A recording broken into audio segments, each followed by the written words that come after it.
Bismillahirrahmanirrahim. Assalamualaikum warahmatullahi wabarakatuh. Ke bawah Duli Yang Maha Mulia Paduka Seri Baginda Sultan Haji Hassan Al-Bolkiah Muizzaddin Wad Daulah Ibni Almarhum Sultan Haji Umar Ali Saifuddin Saadul Khariwaddin, Sultan dan Yang di-Pertuan Negara Brunei Darussalam telah berkenan menghantar titah putusan tahniah kepada Tuan Yang Terutama Datuk Lala Utama Joko Widodo, Presiden Republik Indonesia, Kerajaan dan Rakyat Republik Indonesia bersempena dengan Hari Kemerdekaan ke-76 tahun Republik Indonesia.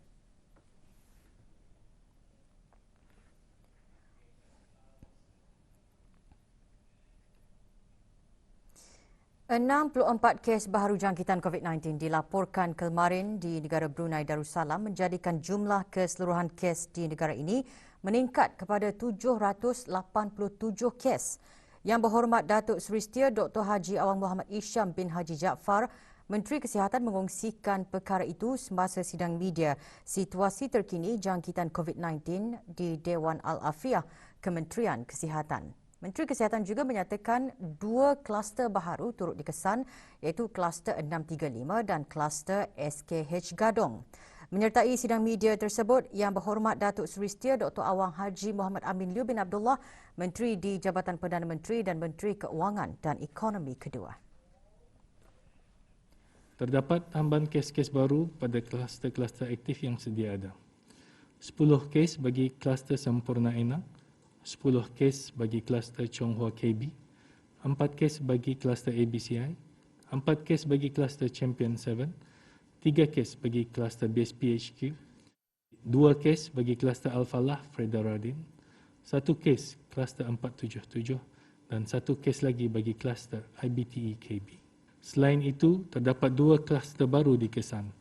2 kes baru iaitu kes 765 dan 766 telah dikaitkan dengan kes 635 yang dilaporkan pada 13 Ogos. Kluster ini sekarang dikenali sebagai kluster 635. 2 kes baru, kes 774 dan 776 telah dikaitkan dengan kes 630 yang dilaporkan pada 14 Ogos. Kluster ini sekarang dikenali sebagai kluster SKH Gadong. Sementara itu, satu kes baru, kes 755 telah dikaitkan dengan kes 573 yang dilaporkan pada 13 Ogos. Manakala terdapat 24 kes yang masih belum diketahui sumber jangkitannya. Menteri Kesihatan turut menjelaskan kes-kes dalam kluster aktif tersebut adalah mereka yang sedang menjalani kuarantin setelah didapati mempunyai kontak dengan beberapa kes positif sebelumnya. Pengasanan kontak bagi semua kes-kes baru ini masih giat dijalankan. Semua kontak terdekat yang dikenal pasti akan diarahkan untuk menjalani kuarantin mandatory dan ujian RT-PCR SARS-CoV-2. Dalam pada itu, 3 kes telah disahkan sembuh membawa kepada jumlah kes yang sembuh kekal sebanyak 333 kes. Ini bermakna terdapat 451 kes aktif telah direkodkan di negara Brunei Darussalam. Di kalangan kes-kes aktif tersebut, 2 kes masih berada dalam keadaan kritikal yang mana kedua-duanya memerlukan bantuan pernafasan dan 5 lagi kes di bawah pemantauan rapi di Pusat Pengasingan Kebangsaan. Ke-7 kes ini belum mendapatkan suntikan vaksin COVID-19 atau belum melengkapkan vaksin COVID-19. Pada masa ini terdapat sebahagian kes-kes yang telah disahkan positif masih belum dipindahkan ke Pusat Pengasingan Kebangsaan. Menteri Kesihatan menjelaskan pihaknya sedang berusaha untuk memindahkan kes-kes ini dengan segera bagi rawatan lanjut. Kementerian Kesihatan dengan sokongan agensi-agensi yang berkenaan sedang berusaha untuk memindahkan kes-kes ini dengan segera bagi rawatan dan pemantauan lanjut. Bagi mereka yang masih mengalami tanda-tanda jangkitan, mereka bolehlah mengambil ubat-ubatan untuk melegakan tanda-tanda tersebut di samping meminum air yang mencukupi dan makan makanan yang sihat dan seimbang. Walau bagaimanapun, mereka tidak dibenarkan untuk keluar rumah bagi mendapatkan ubatan-ubatan tersebut dan hendaklah mengasingkan diri dari ahli keluarga. Sementara itu, sekiranya tanda-tanda jangkitan menjadi semakin teruk atau mereka mengalami sesak nafas, mereka hendaklah menghubungi segera talian kecemasan ambulans 991. Berikutan dengan pelancaran perintah kuarantin digital melalui aplikasi BruHealth pada 13 Ogos 2021, aplikasi tersebut telah dikemaskini secara digital. Mereka yang menerima notifikasi tersebut melalui aplikasi BruHealth atau pesanan ringkas SMS adalah termasuk mereka yang diisytiharkan kontak oleh kes positif atau sesiapa yang dikesan oleh aplikasi BruHealth berada dalam jarak 10 meter bagi masa 30 minit atau lebih dengan seseorang yang telah disahkan positif. Sesiapa yang menerima perintah kuarantin digital melalui aplikasi BruHealth adalah dikehendaki untuk menjalani kuarantin selama 14 hari. Manakala hanya mereka yang menerima notifikasi untuk menjalani ujian swab sahaja yang dikehendaki melakukan ujian tersebut. Bagi sebarang pertanyaan yang berkaitan dengan perintah kuarantin digital, orang ramai bolehlah menghubungi Pusat Operasi COVID-19 Bulan Sabit Merah Brunei di talian 826-0380 atau talian Darussalam 123. Pada sidang media yang sama, Menteri di Jabatan Perdana Menteri dan Menteri Keuangan dan Ekonomi kedua memaklumkan Jabatan Perancangan Ekonomi dan Statistik JPES sentiasa memantau harga dan stok barangan keperluan asasi tertentu secara mingguan sejak Disember 2020. Maklumat dari kerja-kerja pemantauan ini dikongsikan dengan orang ramai dan disiarkan di dalam laman sesawang JPES. Berikutan dengan pengumuman terdapatnya kes jangkitan COVID-19 di negara ini, jelas Yang Berhormat, pemantauan ke atas harga barangan telah dipertingkatkan sejak 7 Ogos lalu. Para pengguna disarankan untuk menggunakan aplikasi pengguna bijak bagi membuat perbandingan harga dan pilihan. Harga barangan adalah berbeza dari satu kedai ke satu kedai yang lain. Tertakluk kepada faktor antaranya sumber bekalan, kualiti dan kapasiti. Diharap melalui aplikasi pengguna bijak ini dapat membantu pengguna dalam membuat perbandingan harga dan seterusnya membuat pilihan yang tepat dan bijak. JPES dengan kerjasama pihak Darussalam Enterprise telah membuat pemantauan ke atas tahap stok barangan asasi termasuk sukup muka dan pembersih tangan di peringkat pembekal dan peruncit. Dalam hubungan ini, setakat ini, kedudukan stok barangan asasi adalah seperti berikut. Simpanan stok beras wangi mencukupi dan telah dipertingkatkan stok penyimpanan sehingga 8 bulan. Bekalan ayam, daging serta telur yang mencukupi memandangkan barangan tersebut boleh diperolehi berdasarkan kepada keberadaan barangan tersebut di kedai-kedai runcit dan pasaraya. Mengambil kira barangan seperti sungkup muka, barangan kebersihan dan pelindungan diri dianggap sebagai barangan keperluan asasi dalam situasi pandemik ini, Menteri di Jabatan Perdana Menteri dan Menteri Keuangan dan Ekonomi kedua menasihatkan para peniaga untuk menjual barangan tersebut pada harga yang munasabah dan berpatutan serta tidak mengambil kesempatan menaikkan harga barangan. Pihak JPES akan mengarahkan para peniaga untuk menghadapkan maklumat dan justifikasi ke atas kenaikan harga barangan tersebut sekiranya harga yang dijual dianggap terlalu tinggi dan tidak munasabah. Para peniaga juga dinasihatkan untuk mempertimbangkan langkah-langkah sementara seperti pencatuan pembelian barangan bagi memastikan bekalan mencukupi dan orang ramai boleh mendapatkannya dengan mudah.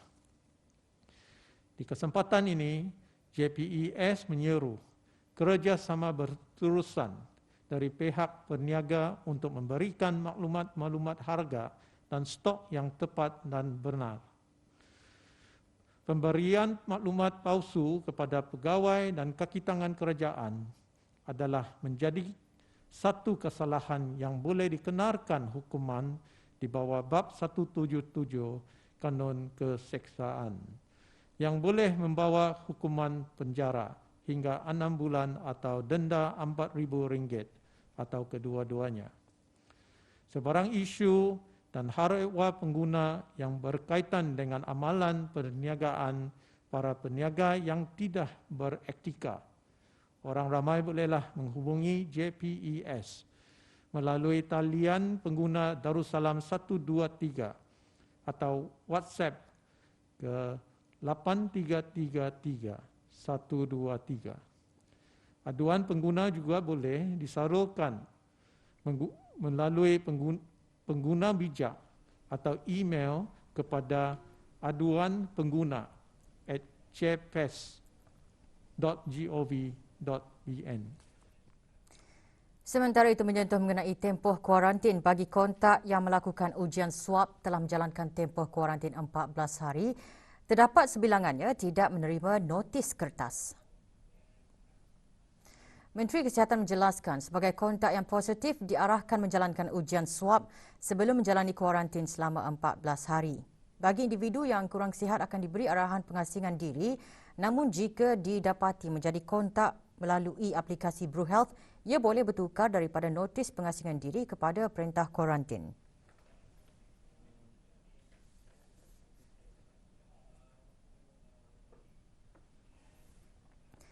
Dalam usaha bersama membendung penularan wabak COVID-19 di negara ini, Kementerian Hal Ehwal Agama melalui Pusat Dakwah Islamiah dan Jabatan Hal Ehwal Masjid dengan kerjasama Radio Television Brunei menyiarkan bacaan surah Yasin dan doa senegara serentak di kesemua saluran televisyen dan rangkaian radio serta aplikasi RTB Go Radio Television Brunei pada setiap hari pukul 7 malam.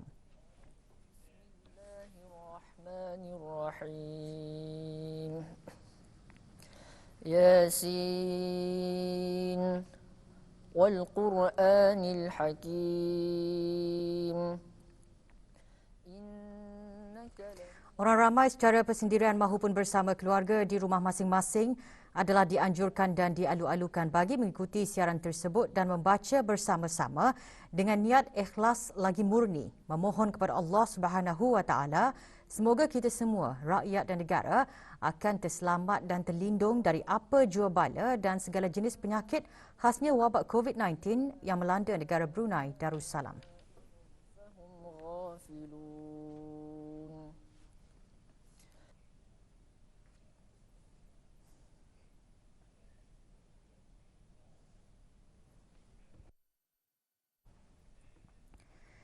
Penularan pandemik COVID-19 di negara Brunei Darussalam tidak dilihat dari segi negatifnya sahaja, malahan dipandang sebagai pembangkit semangat badan-badan amal dan persatuan-persatuan belia di negara ini untuk terus bersatu hati melakukan aktiviti amal bagi membantu kerajaan, barisan hadapan dan golongan yang terjejas semasa pandemik. Bertindak berikutan penularan pandemik, BIG Begawan dengan kerjasama beberapa agensi, badan dan persatuan lain mengungkapkan projek amal untuk mengajak orang ramai menyumbangkan barangan keperluan seperti skrub, sungkup muka dan pensanitasi tangan serta makanan dan minuman. Sejak projek amal ini dimulakan, kira-kira 300 skrub sudah disumbangkan kepada barisan hadapan.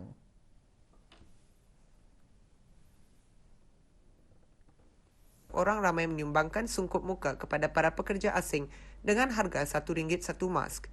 Alhamdulillah kami telah berjaya limpas target kami untuk 1,000 mask dengan pengumpulan sebanyak 4,293. Kami juga sedang mengadakan inisiatif untuk membantu menyumbangkan barang keperluan kepada pihak Kementerian Kesihatan dari orang ramai seperti barang makanan kering, face mask, face shield, gloves, air, toiletries dan macam-macam lagi.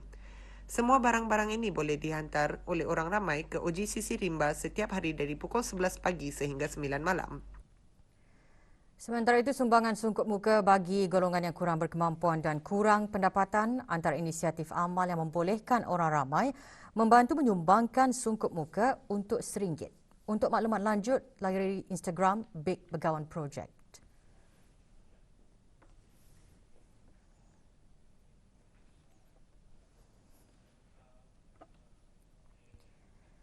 Seorang lelaki warga asing ditahan selepas didapati membawa barangan yang tidak diisytiharkan. Lelaki berusia 21 tahun itu ditahan semasa operasi pemantauan dan pemeriksaan anggota pasukan polis di Raja Brunei.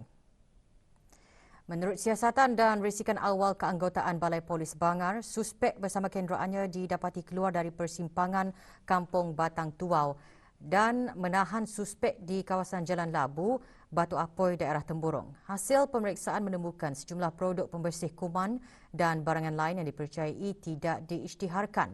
Suspek dan semua barangan dirampas dan diserahkan ke Jabatan Kastam dan Eksais di Raja bagi tindakan lanjut.